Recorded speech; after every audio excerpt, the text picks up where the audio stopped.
Lenses के बारे में बात करने से पहले ज़रूरी था कि मैं आपको सेंसर साइजेस समझा दूं, क्योंकि सेंसर और लेंसेज के बारे में जानने के बाद ही आप एक अच्छा डिसीजन ले सकते हैं कि आपको नेक्स्ट लेंस कौन सी लेनी है। तो let's talk about lenses first. तो लेंसेज के अंदर दो चीज़ें होती हैं।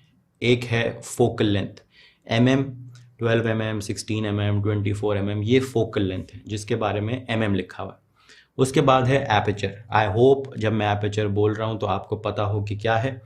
इस लेंस का एपर्चर है 1.4। आई होप आपको याद हो कि जितना छोटा नंबर होता है लेंस उतनी ही बेहतर होती है लो लाइट में, क्योंकि वो ज़्यादा लाइट अलाउ कर सकती है सेंसर को हिट करने के लिए। तो this is a full frame 24 mm 1.4 lens. Revision के लिए मैं बता रहा हूँ, अगर यही फील्ड ऑफ व्यू आपको एक माइक्रो फोर थर्ड्स कैमरा पे चाहिए हो तो you would need a 12 mm।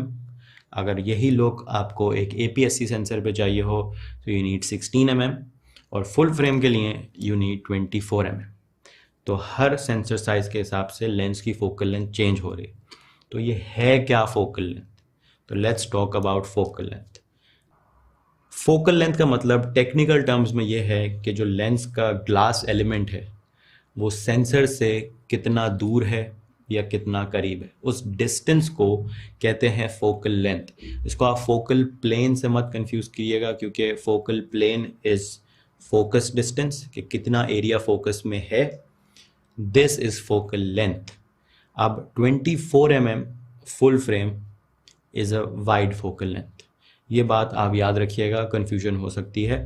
मैं अभी जितनी भी एग्जांपल्स दे रहा हूँ वो फुल फ्रेम से दे रहा हूँ। This is a full frame 24 mm lens. This is a fairly wide focal length. अब जिस तरह नंबर छोटा होता जाएगा फील्ड ऑफ व्यू उतना बड़ा होता जाएगा। अभी ये 24 mm है, ये आपको इतना डिग्री व्यू देता होगा। अगर आप पीछे जाएंगे, if you go to a 16 mm full frame lens, तो आपका जो फील्ड ऑफ व्यू है वो शायद इतना वाइड हो जाए। अगर आप और पीछे जाते हैं 14 mm फुल फ्रेम लेंस, तो आपका फील्ड ऑफ व्यू शायद इतना वाइड हो जाए। तो जिस तरह नंबर छोटा होता जा रहा है लेंस वाइड होती जा रही है। इसी तरह जैसे जैसे नंबर बड़ा होता जाएगा आपका जो फील्ड ऑफ व्यू है वो छोटा होता जाएगा, और छोटा हो रहा है तो इसका मतलब ये है कि वो लेंस जूम में बढ़ती जा रही है। 24 mm, 35 mm, 50 mm, 85 mm बढ़ रही है फोकल लेंथ, और फील्ड ऑफ व्यू हो रहा है छोटा। इस तरह प्राइम लेंसेज होती हैं और एक नॉन प्राइम्स होती हैं। प्राइम लेंस का बड़ा सिंपल सा कॉन्सेप्ट है। प्राइम लेंस वो लेंस है जो जूम नहीं कर सकती, जिसकी जो फोकल लेंथ है वो सेम है। ये 24 mm से कहीं आगे पीछे नहीं जा सकती। This is fixed at 24 mm। लेकिन लेंस होती हैं 24 to 70 होती है, 16 to 35 होती है, 70 to 200 होती है। फुल फ्रेम लेंसेज हैं, लेकिन वो जूम आगे भी कर रही हैं और वाइड भी जा रही हैं। तो ये है उनका फ़ायदा कि आपकी थोड़ी सी ख्वारी बच जाती है। आप एक ही लेंस को लेके जूम भी कर सकते हैं, वाइड भी कर सकते हैं, लेकिन like most things in photography उसका एक नुकसान भी है। और नुकसान ये है, रादर प्राइम लेंस का फ़ायदा ये है कि prime lenses are much sharper, क्योंकि ग्लास और सेंसर के बीच में जितने कम एलिमेंट्स होंगे लेंस उतनी शार्प होगी। Prime lenses are usually sharper. जितना आप उसमें एलिमेंट ऐड करेंगे, जूम भी करवाना है, फिर फोकस भी करवाना है, फिर लेंस भारी भी हो रही है, बड़ी भी हो रही है, उतनी उसकी शार्पनेस कम हो रही है जितने उसमें ग्लास एलिमेंट्स ऐड हो रहे हैं। तो ये आपका डिसीजन है, it varies from person to person, कि आपको प्राइम लेंसेज का कलेक्शन बनाना है या आपको जूम लेंसेज खरीदनी है, या आपको 2 प्राइम खरीदनी है और 1 जूम खरीदनी है। I usually in my life for photography have preferred primes. थोड़ी सी ख्वारी होती है, लेकिन आई लाइक द शार्पनेस, और मैं कोई स्पोर्ट्स फोटोग्राफर तो हूँ नहीं, मेरे पास इतना टाइम होता है यूजुअली कि मैं लेंस चेंज कर सकता हूँ। तो that's why I have always preferred prime lenses. दूसरी चीज़ जो आप एक लेंस खरीदते वक्त देखते हैं वो है उसका एपर्चर। अब मैं एपर्चर एक्सप्लेन नहीं करूँगा, आपको पता होना चाहिए एपर्चर क्या होता है। तो एपर्चर भी just like focal length fixed भी हो सकता है और वेरिएबल भी हो सकता है। बस फ़र्क ये है, फिक्स्ड इज़ प्रीटी सिंपल, आप कहीं भी फोकल लेंथ में जाएं या प्राइम लेंस हो। फॉर एग्जांपल एक लेंस है बड़ी मशहूर 24 mm to 70 mm 2.8, वो लेंस में आप कहीं भी जूम इन करें जूम आउट करें, उसका एपर्चर आप 2.8 रख सकते हैं, उससे लो वो नहीं जाता। उसका एपर्चर आप 2 नहीं कर सकते या 1.4 नहीं कर सकते, बढ़ा सकते हैं। लेकिन एक लेंस है 18 to 55 mm 3.5 to 5.6।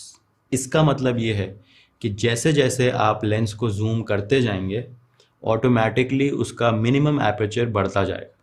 55 mm पे आप 3.5 नहीं रख सकते, क्योंकि 55 पे the lowest it will allow you to go is 5.6।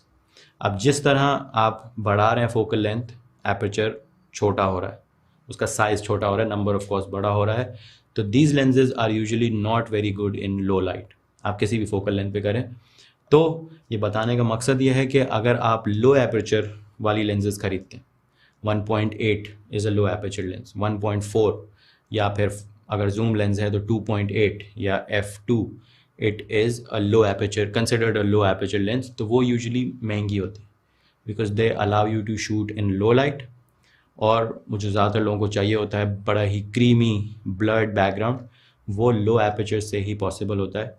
वो आप f11 पे या f5.6 पे इतना ज़्यादा नोटिस नहीं कर सकते। ये थी लेंसेज की बात। ये इन्फॉर्मेशन आपको हेल्प करने में डिसाइड करेगी कि आपको अपनी नेक्स्ट लेंस कौन सी खरीदनी है। मुझे बहुत से सवाल आते हैं पोर्ट्रेट के लिए कौन सी लेंस होनी चाहिए। यूजुअली कोई रूल नहीं है, यूजुअली पोर्ट्रेट के लिए मैं फुल फ्रेम बता रहा हूँ। आई होप अभी तक आपको पता हो कि उसको APS-C में और माइक्रो फोर थर्ड्स में किस तरह कन्वर्ट करना है। लेकिन यूजुअली पोर्ट्रेट के लिए प्रेफर किया जाता है 85 mm से ऊपर या 70 mm से ऊपर जितनी भी फोकल लेंथ होती है, you usually use it for portrait. अब सवाल पैदा होता है क्यों, वो मैं आपको बताता हूँ। मैं टाइम दे रहा था कि आप सोच लें। इसलिए कि जैसे जैसे लेंस वाइड होती जाती है, एक चीज़ इंट्रोड्यूस होती है पिक्चर में जिसको कहते हैं डिस्टॉर्शन। डिस्टॉर्शन का मतलब ये होता है कि आप कैमरे के सामने खड़े हैं, बिल्कुल सामने, तो आपका मुंह बहुत ही लंबा नज़र आएगा या बड़ा ही फैला हुआ नज़र आएगा, अजीब सा लगेगा, वो नेचुरल लुक नहीं देगा आपको। याद रखिएगा, मैं सिर्फ फुल फ्रेम फोकल लेंथ से एग्जांपल दे रहा हूँ, आप APS-C में कन्वर्ट कर लीजिएगा। तो जैसे जैसे अब जैसे अगर आप अपने कैमरा हाथ में पकड़ के 14 mm लेंस से बात करते हैं तो वाइड तो वो बहुत होगी, लेकिन your face will naturally look a bit distorted. जैसे जैसे फोकल लेंथ बढ़ती जाती है वो डिस्टॉर्शन ठीक होती जाती है, और around 35 to 50 mm, usually people prefer 85 mm, वो डिस्टॉर्शन ख़त्म हो जाती है। उसके आगे अगर आप जाना चाहें तो जाएं, लेकिन उसके आगे आपका चेहरा थोड़ा सा मोटा लगने लगता है, कंप्रेस्ड लगने लगता है, लेकिन दैट इज़ अनदर टॉपिक। तो इस बात से आप ये अंदाज़ा लगा सकते हैं, अगर आप बहुत टाइम से फोटोग्राफी कर रहे हैं तो एक टाइम के बाद आप सिर्फ तस्वीर देख के उसका कितना डिस्टॉर्शन है वो देख के आप एक रफ अंदाज़ा लगा सकते हैं कि ये कितने mm पे तस्वीर ली गई है। वो एक कोर्स देखने के बाद पॉसिबल नहीं होगा, 2 कोर्स के बाद भी नहीं होगा। You will have to spend a lot of time looking at pictures.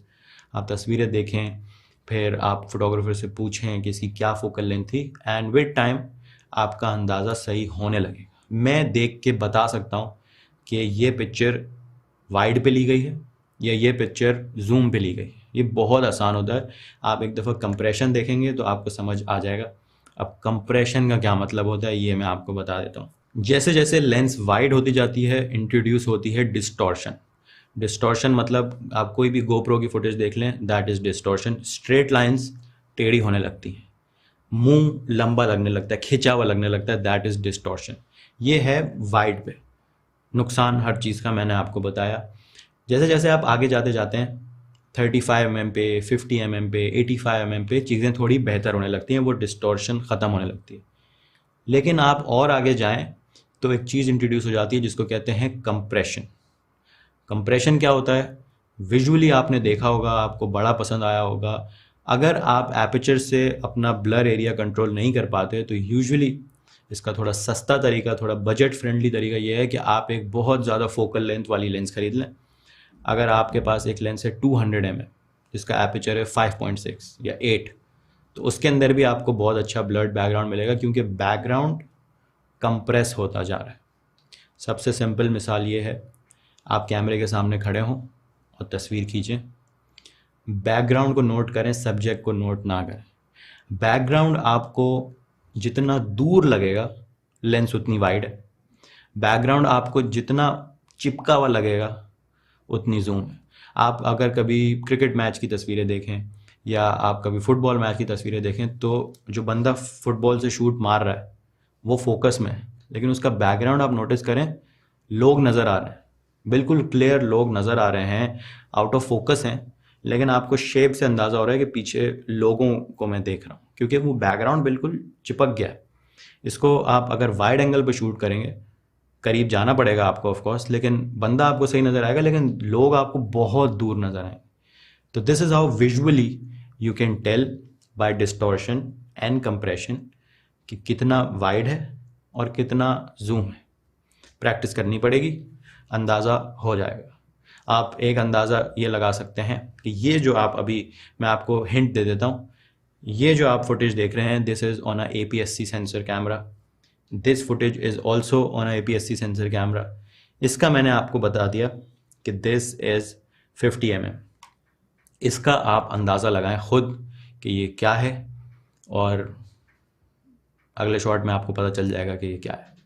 Wait wait wait, where are you going? मुझे पता है कि इधर आपको बैकग्राउंड इतना क्लियर नहीं मिल रहा तो आपके लिए अंदाज़ा करना मुश्किल हो, लेकिन जैसे मैंने आपको बताया कि background is not the only thing that you जज a lens focal length bye.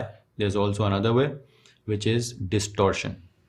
आप देखें कि मेरे चेहरे पे डिस्टॉर्शन कितनी लग रही है आपको, इस एंगल में ज़्यादा लग रही है, इस एंगल में ज़्यादा लग रही है, कौन से एंगल में आपको ज़्यादा, ये जो ग्रे बैकग्राउंड है कितना कंप्रेस्ड लग रहा है, कितना चिपका हुआ लग रहा है मेरे मुंह से, तो उससे आप अंदाज़ा लगा सकते हैं। कि हिंट मैं आपको एक और देता हूँ, इसकी फोकल लेंथ ज़्यादा है, इसकी कम है, तो now you make a wild guess.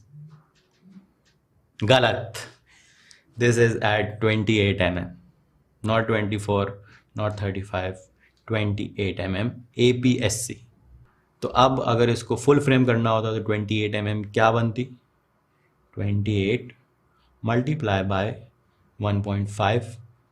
My math is not that good, तो दैट इज़ योर आंसर।